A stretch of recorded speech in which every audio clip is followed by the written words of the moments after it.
Nathan has the runner. Daisy Pearce in space inside 50. If Bannon just kicks the ball, she backs her pace in, takes 2 bounces, runs to 30. This will be a wonderful goal. Coast to coast footy from the D's. Kickers have got nothing to go to. Blackburn through Bilardo, generates the kick. Who else? Benelli May. Now another chance for them to go forward. Guest kicks it to Truce and up. Oh, wide. Ali McKenzie with a hanger. Zagetti again. Strong Zagetti. Oh, great body work from Lachlan.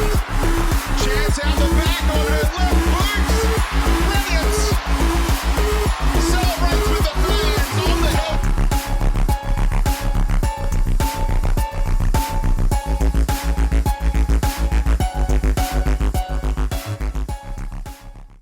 And welcome back, footy fans, to another episode of Donnie's Disposals. I'm your host, Coach Donnie Hess, here back with another AFLW round review.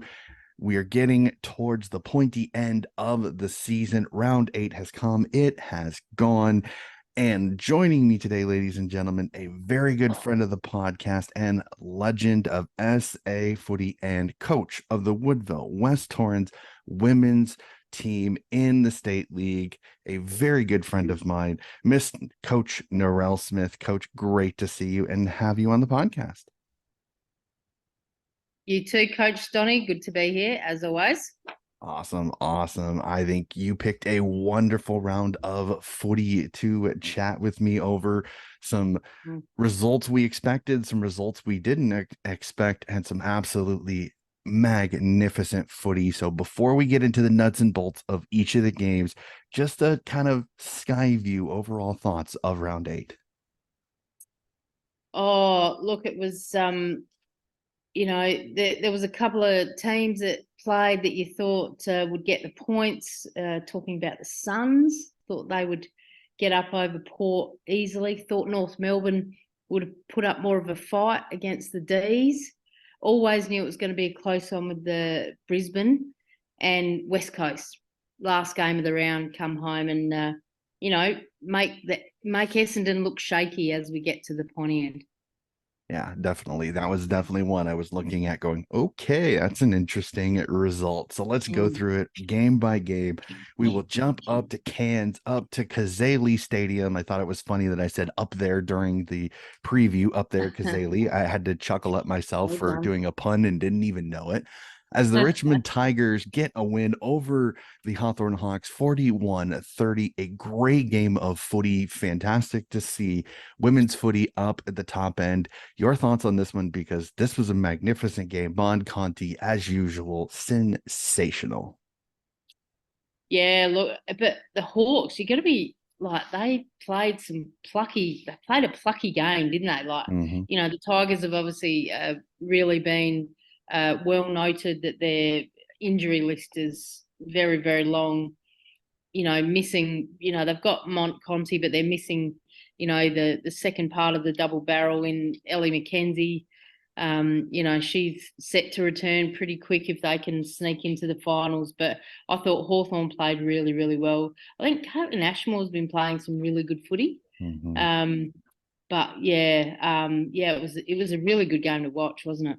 Yeah, it was fantastic. And seeing both of these scrappy teams and knowing that Richmond was fighting for their final lives and Hawthorn is just, I love Bat Goddard. I think she's a fantastic coach. I think she's absolutely amazing for the game. And to see a team that only has 2 wins still playing some great caliber footy was fantastic to see them push. It just shows you the competitive level. Doesn't matter where you are in the ladder, you can play a competitive game of footy. It was fantastic. In fact, I actually tipped Hawthorn in this game. I thought with the injury list that the Hawks would be able to jump up and nip them. But again, my hat tipped to Richmond because they played an absolutely magnificent game of footy. Katie Brennan, absolutely fantastic. This is a Richmond team. If they get in, they've got the horses to do some damage if they really want to. So this was a fantastic game of footy played up in Cairns. We jump over to the Whitten Oval in Melbourne as Sydney, OMG, Sydney get a 96-39 point win pardon me, coach, while I don my red hat for my Sydney part and do a happy dance, because I was nervous going into this game as a fan. I was super nervous because this is a Dougie's team that you've got Ellie Blackburn, you've got Fitzgerald, you've got Kirsty Lamb, you've got some superstar talent on this Dougie's team. So I knew there was a chance they could turn it on and find a day against a young Sydney side. But Chloe Malloy, the magician that she is, setting a record with 17 score involvements, setting the AFLW record for score involvements in a game. Legitimately could not believe my eyes as Sydney wins this by 57 points, 96-39. Wow. Yeah, and they did it all off the back of losing probably the best rookie or second year player in Ali Morfitt.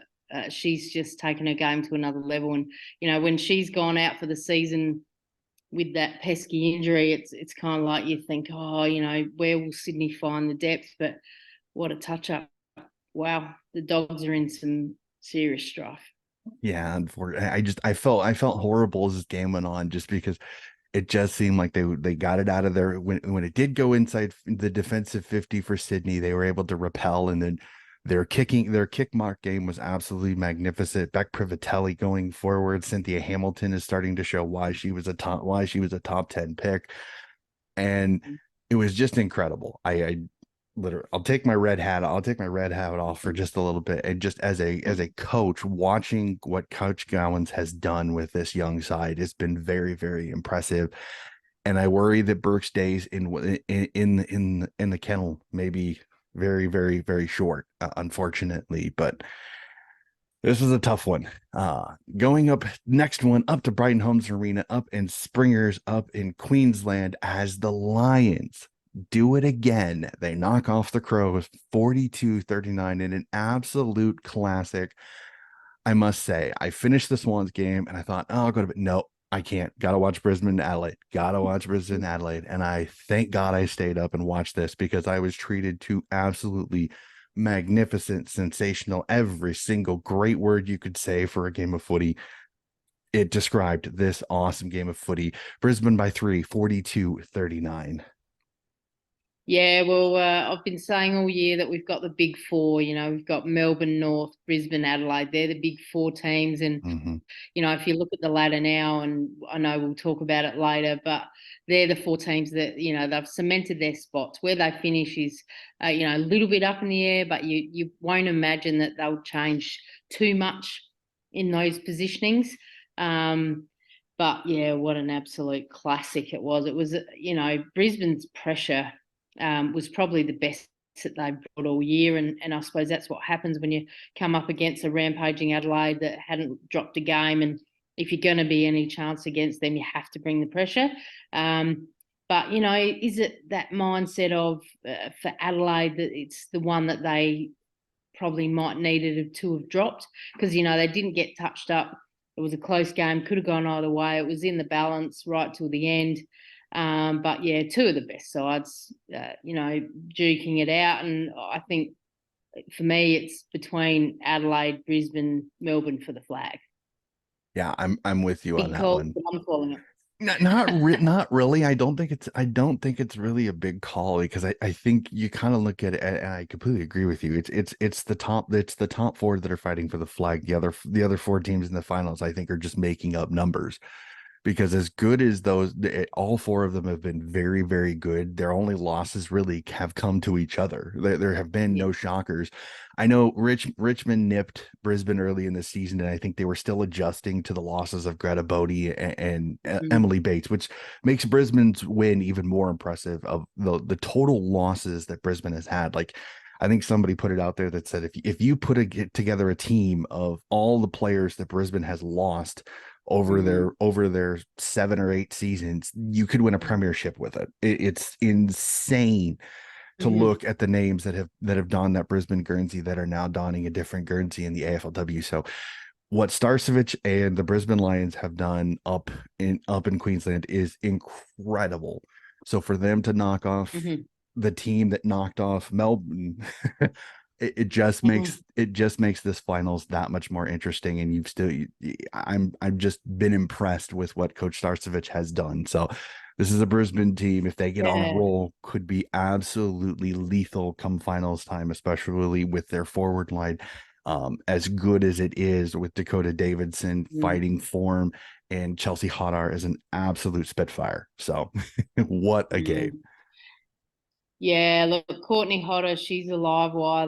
That's for dang sure. And the thing is with Brisbane is what you mentioned about players coming in and rolling out is that they must have such a strong culture that you're indoctrinated into that straight away. And if you want to play here, this is how you play. So yeah, super impressive. And it won't surprise me, if it ended up being Brisbane Adelaide in the grand final. Yeah, wouldn't shock me a bit. Yeah. Yeah, I North right now, the 4 is probably the one team on the outside looking in, but we'll have to see. Again, finals can be quite the tricky situation for sure. So I think we'll get a better gauge once we see Adelaide and North play this week. Yeah, that'll be a fun one. That'll be probably game of the round for sure. So jump up to Sydney, and Henson Park is the Giants nip Carlton by 2, 49-47. Another one of these results I look at and I go, if you'd have told me this 2 rounds ago, I'd have told you you're crazy, because Carlton was playing great footy. GWS was still kind of trying to find themselves, but the Giants do it again, and they do it without Elise Parker, which I think almost makes this win even that much more impressive. Yeah, well, I suppose when you've got young Goldsworthy, standing up and really finding her feet at the level, she kicks 5 goals.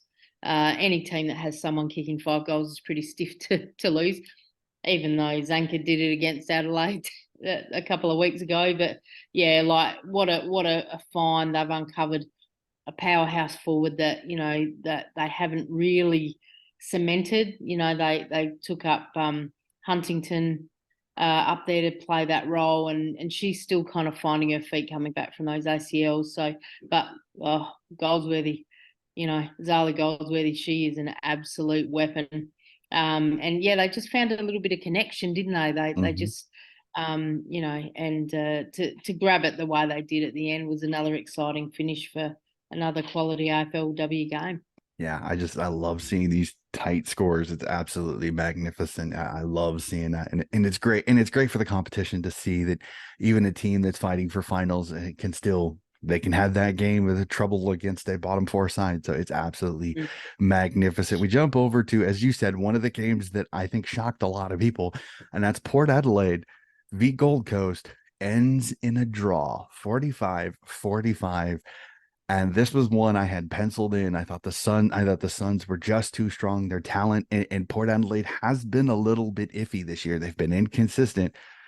Power do just enough to get the 2 points. Oh, look, I think they'll take any points they can get, to be honest. They've certainly struggled all year. And the Suns, it was a funny old game. Like it never really felt like anyone owned the game. And when that goal was kicked to put Port 2 goals in front, with 5 minutes to go, you thought, put the cue in the rack and this game's done. And the Suns just kept coming. And I mean, Dupre, that goal that she kicked to even up the game was just absolutely incredible. And Charlie Rowbottom just continues to shine. I don't think there's a physique or build or ability like her in the AFLW. She's really unique, strong midfielder. She kind of reminds me of Ellie Blackburn a little. But yeah, if Port didn't have Gemma Houghton, they might have been in a bit of strife because she's electric. But I mean, Teakle played very, very well, kicking 3 goals of her own. But yeah, it wasn't a high quality match. It was a lot of stoppages and a lot of tackles and stuff like that, which is a really contested game. But yeah, the finish was kind of fun. Yeah, the Jack to pay finish was absolutely magnificent. I was like, when she first kicked it, I was like, oh, she skewed it. She went off the side. It didn't go the way she wanted to, and it started hooking, and I went, you got to be kidding me. And then her Yeah. celebration, just laying on the ground, just kind of looking Yeah. up like, I did it. It was absolutely awesome. And I kind of love the scrappiness of this game. I mean, Port Adelaide kind of made it, they kind of made it mucky. And you knew that they had to, because if you look at the lists and you put them side by side, Gold Coast has the more talented list. If you look at Charlie Rowbottom and some of that. So it's exactly what they needed to do. Lauren Arnell did exactly what they needed to do. They got points out of it. Yeah, it's not a win, but you want to know what? It's still 2 points. It improves it. It's some positivity to bring out of it against a team, a Gold Coast team that I think should play finals, but we'll have to see. Still 2 rounds I agree. to go. We jump to the other massive matchup in this round of top 4 sides as Melbourne take on the Kangaroos. And I must say this, Coach, I'm a little disappointed in North, because I thought North, at the early part of the year, I thought North could be the foil to Melbourne, because Melbourne looked so good until they dropped that game to the Crows. I still looked at this and I thought this was going to be a competitive matchup. I thought this was going to be a game North was going to be in it the entire time. Melbourne kind of took the lead early and never really looked in danger, as they win this one by 23, 37-14. And it's fascinating to see this forward line that shows a lot of headaches to a lot of teams because of its height and its ability to mark. And Melbourne had no problem with it. This result surprised me a little bit with the ease that it was for Melbourne.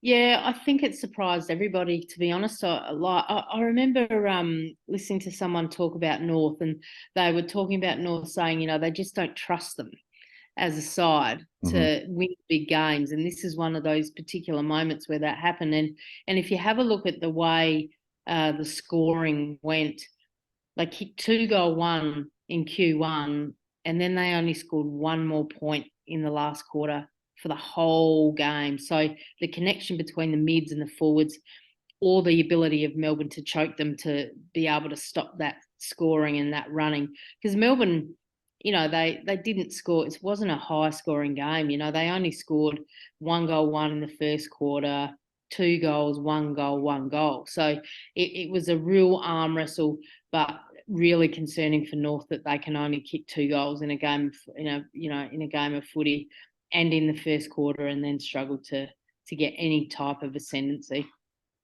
Yeah, this one did. I remember watching this and just going, after the first quarter, Melbourne, they were strangled, and there was something not working right. And again, that midfield for Melbourne is quite good for as young as they are. I mean, Hanks, Purcell, all of the names there. Mithen is always one of my favorites to watch. So this was a Melbourne team. Little pest, little Lily. If Melbourne are on, they're very, very good. And North was just a little bit off. Melbourne was on, and it was a bad combination after the first quarter for sure. So we jump to what many people would consider upset Sunday in the competition. Will start off as the Cats fall to the Collingwood Magpies at Vic Park, 30-24. And I think the part that stands out to me the most is when a storm rolled through midway through the second quarter, and it went from nice, easy viewing to players having to shield their eyes. It was raining so hard, but I got to give it, they still played tough, contested footy. Again, this was one of those where the Pies just absolutely gritted out a win. I absolutely love seeing this. They needed this win to keep themselves in contention to play finals. And the Cats drop one that I think they were expecting to win with the side that they have this year. So a good game of footy. It was absolutely magnificent watch. It was tough. It was gritty. It was physical, which I think some people may start to see as maybe it's a way to kind of negate the Cats' silky abilities through their mids. Yeah, I think they'll be licking their wounds this week, the Cats, because they dropped that one against Essendon and then came out and had a really solid game against Freo, which all these teams are all kind of in that logjam as we'll talk about later. But they just struggled to score. They couldn't get any form of connection from the whole ground. It just kind of lived in Collingwood's front half for 3 quarters until finally the Cats got a score on the board in Q3. And then on the flip side, they only just held on. Collingwood, they didn't finish well. They kicked 1 point in a half of football. So yeah, it was. Sorry, in Q4 they only kicked 1 point. That I think they would have liked to have finished off and not actually be worried, because the Cats had it in their front half for a long time. It was down there for about 9 minutes, and there were plenty of opportunities to score, and they just couldn't kick one. So it was kind of the one that got away from the Cats, but the Collingwood definitely fell across the line. Yeah, definitely for sure. And it's great to see Ruby Slicer back too. I think that was one of those that I was waiting for that superstar to be back. And I think that's only going to make Collingwood stronger. Conveniently, she has to come back to round before they play Sydney, which I'll chuckle to myself on that one, but Yeah. it'll be fun. But this like I said, the storm that rolled through mid-second quarter, and it, like, you could see all the fans bailing for the stands and all that. But it was a great game of footy, again, tough, physical. It'll be interesting to see how both teams pull up after that matchup. So we jump out west, out to Fremantle Oval, as the second shocker of the week is the second shocker of Sunday happens, is the Dockers. Yes, I say it. The Dockers knock off the Saints 45-21. Anya Tide continues to have a magnificent season. Haley Miller pops up and does some magnificent things, and it just shows you when Kara Bowers is in this team, this Fremantle Dockers side can step up a rung or two from what they were without her. Yeah, St Kilda never fired a shot, did they? I mean, the Dockers came out and kicked 4 in Q1, and then basically the game was over by quarter time, and the Saints just couldn't get anything going. And yeah, they just looked lackluster, and they just weren't themselves. And it was tough conditions over there. Fremantle Oval is notorious for that blustering wind, and I think the home ground advantage really played into Freo's hands. And they got home really strongly, even though the Saints played a better second half and held them goalless for that half. But yeah, it was all Freo all day.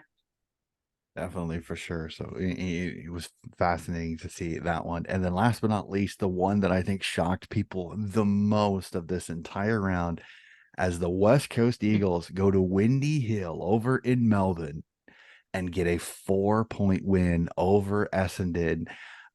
I was shocked. I had to watch I watched this game, then I had to watch the highlights back, and I go, did I just see what I just saw? Because I could not believe what I was seeing, as the West Coast Eagles win this by 4, and a good first quarter lead gives them a nice little buffer, and they kind of do just enough to get the win. And Essendon, I had these guys stapled in, penciled in, penned in, however you want to say it, into the finals. This makes their run home. This makes them a little shaky in my head. They're still sitting good, but 2 rounds to go. There's still a chance they could fall out. Yeah, look, I don't think they will. I think they'll, their run home is Carlton and Suns. So I think they should take great confidence in against Carlton. But yeah, they just, you can't have 3 quarters where you don't score and expect to win. And, the Eagles played a very solid team game. It was probably the best team game that I've seen them play.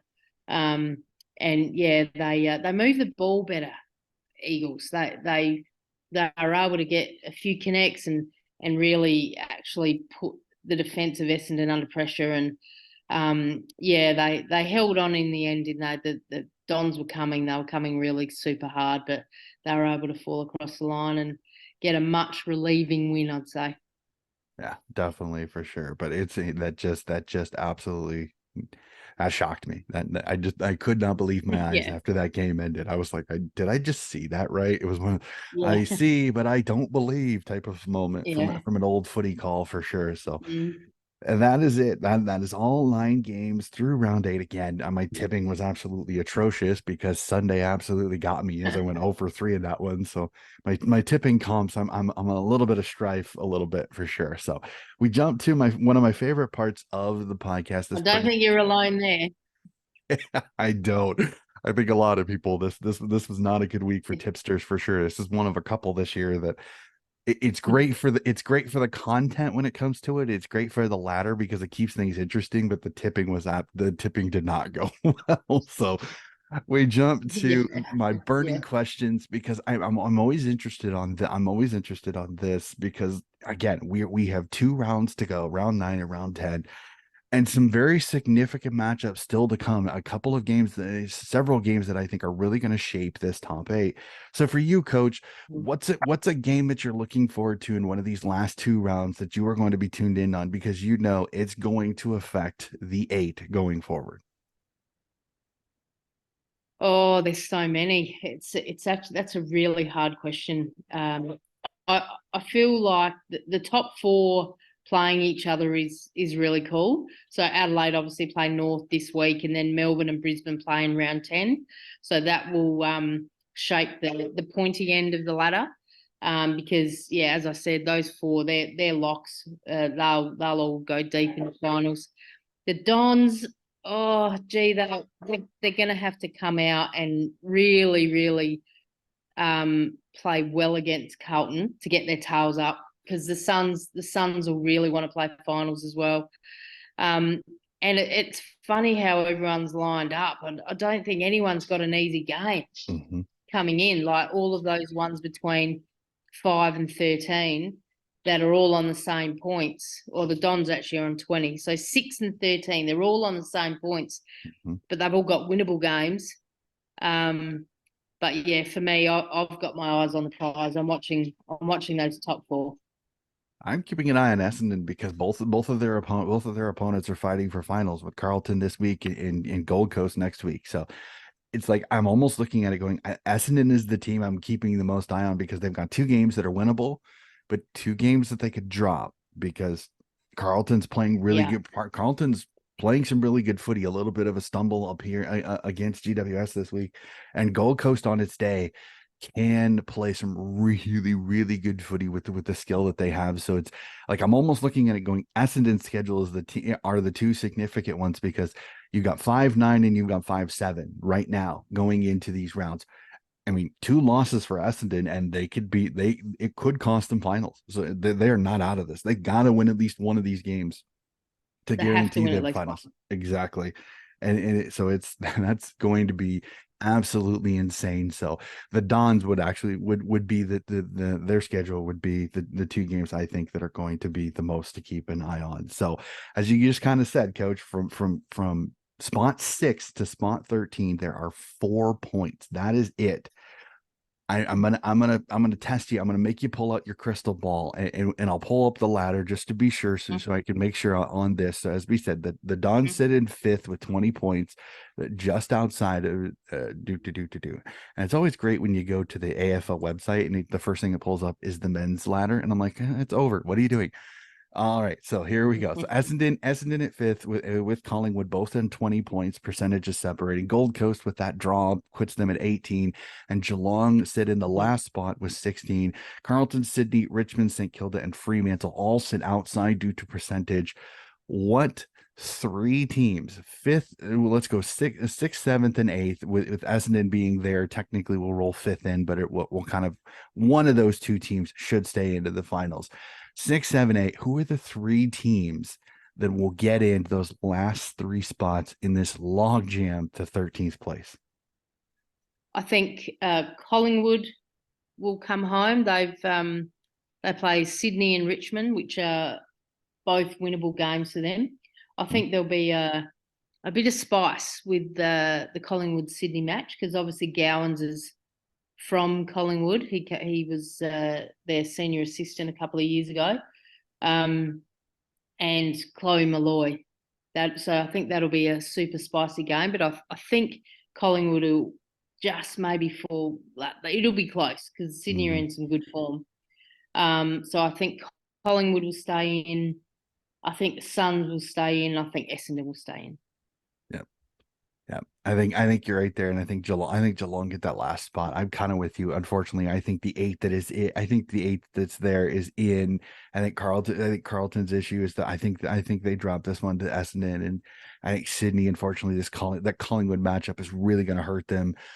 they've got a little bit of an easier matchup with the last round with Fremantle, but it'll be interesting. Mm. And Richmond's injury issues, I think they're just not going to have the horses. I think St. Kilda, they had a chance to make finals if they beat Fremantle, but that loss to Fremantle, I think, submarined them a little bit. In Fremantle, that their percentage is going to kill them, being so far back percentage wise from Geelong as we sit. So I'm with you on that one. So, and this one's a fun one for me, Coach. Normally I do a supporter question here for my last one, but I'm going to do it just a little bit differently on this.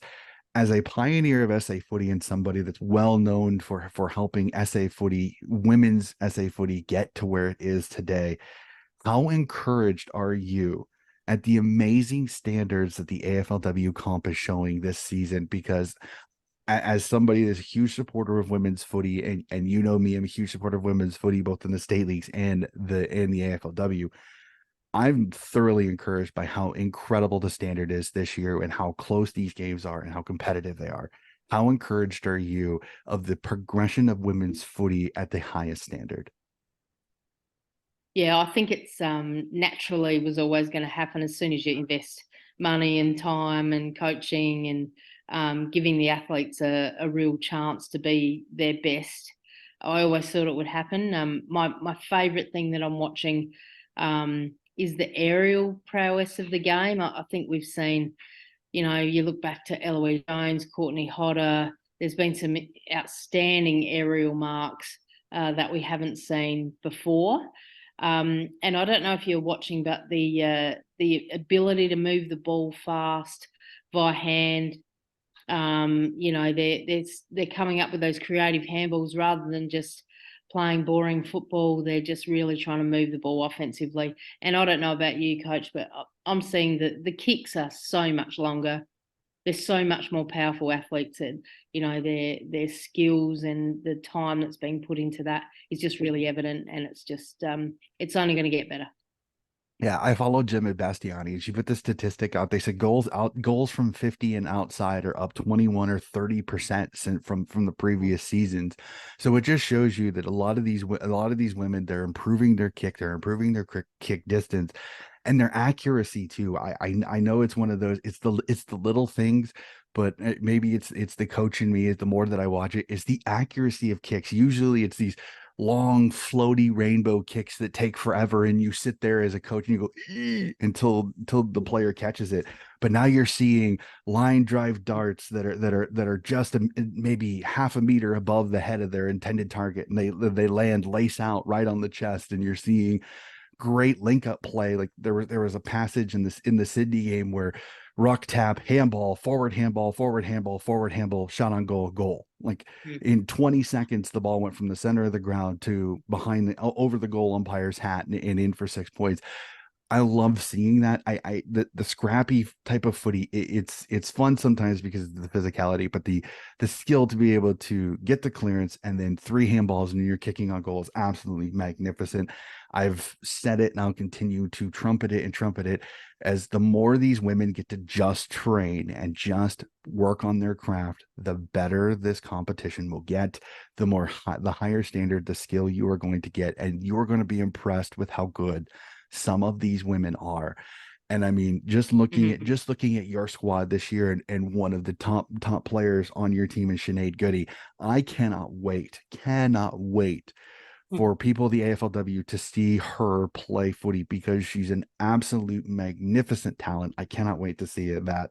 So, I mean, huge shout out to you at Woodville West Torrens because you were doing yeoman's work as well in the state leagues at the Sample W level. Cannot wait for that. So, all right, we're going to get to the point where I kind of take over the podcast just the littlest bit, but I will make sure and get Coach into this a lot more. So I started doing this a couple of years ago, and I do put together a team of the round. And I always like doing this because it makes me dive into the statistics and it makes me watch these games even more closely than I already do.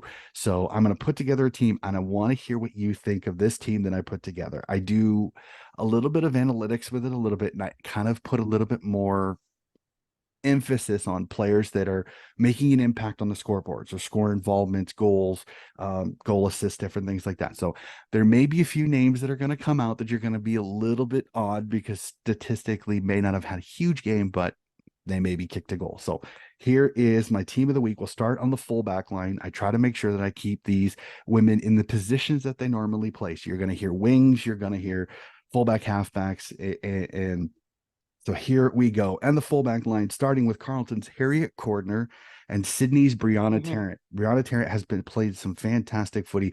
I got to give her a nod. She's not usually a huge statistics beast, but she did very, very well in this game against the Western Bulldogs. So had to give her a shout out on this one. Halfback line, Adelaide's Chelsea Bedell, North Melbourne's Emma Carney, and Collingwood's Jordan Allen.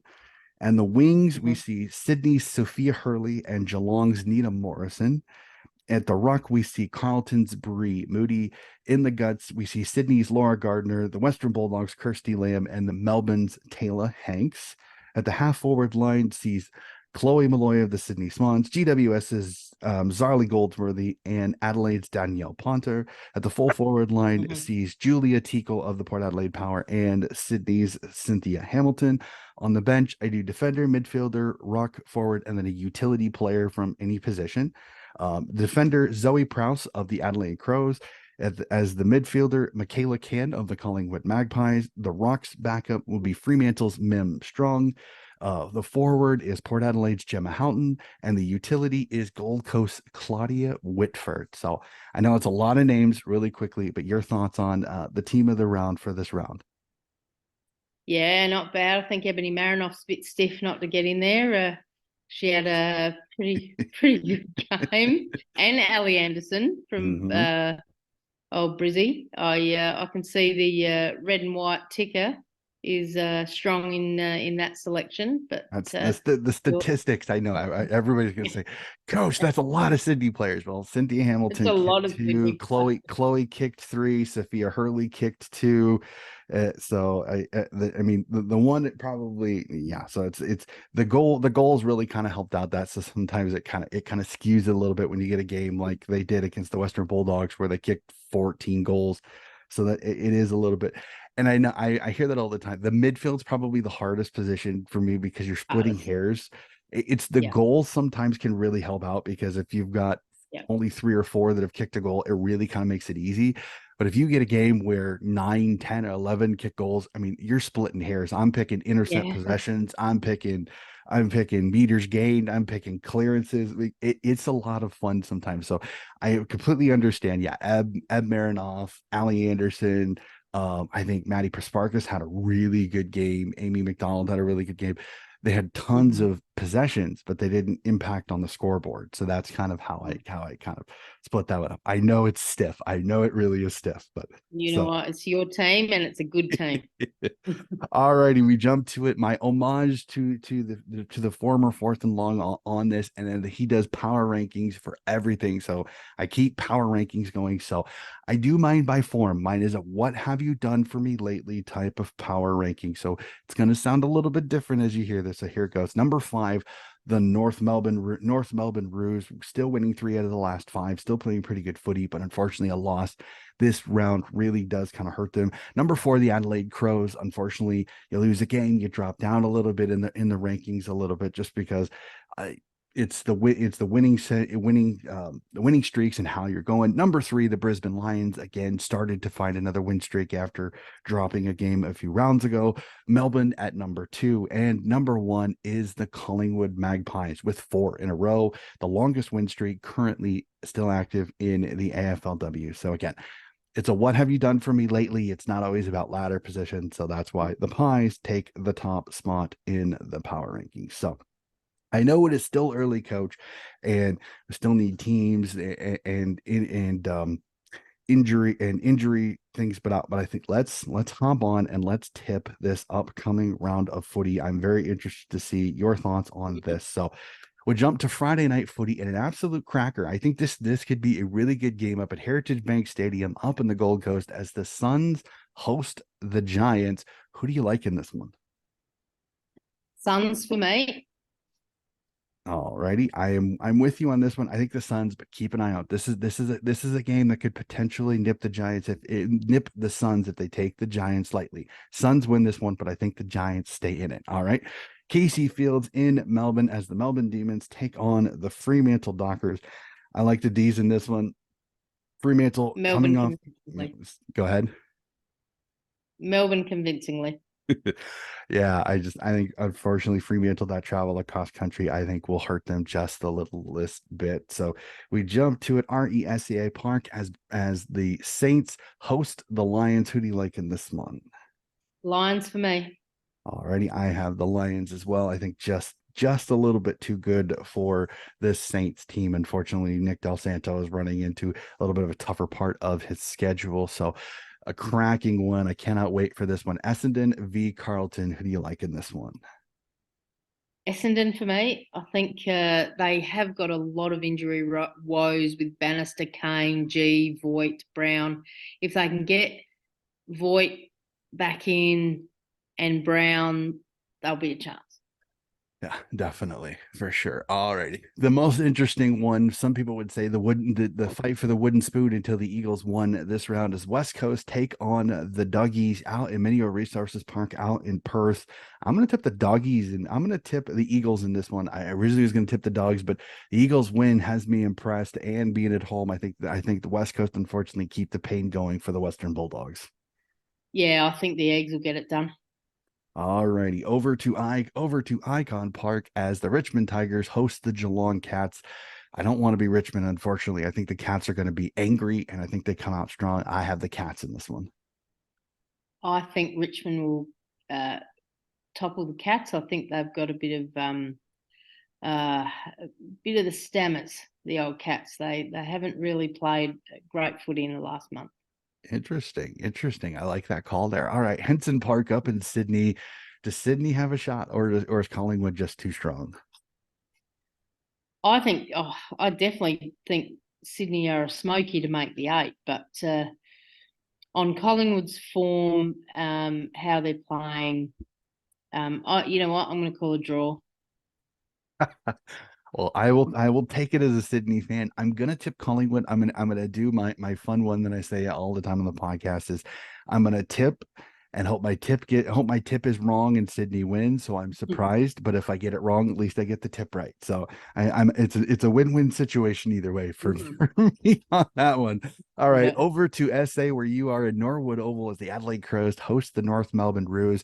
I like the Crows in this one. I think their pressure and their ability through the midfield, I think, will stifle North. I don't think they'll get it to their big three. And I think Adelaide have the goal scorers. I think Danielle Ponta and Caitlin Gould have a fun time with this North D. I think the Crows win this one.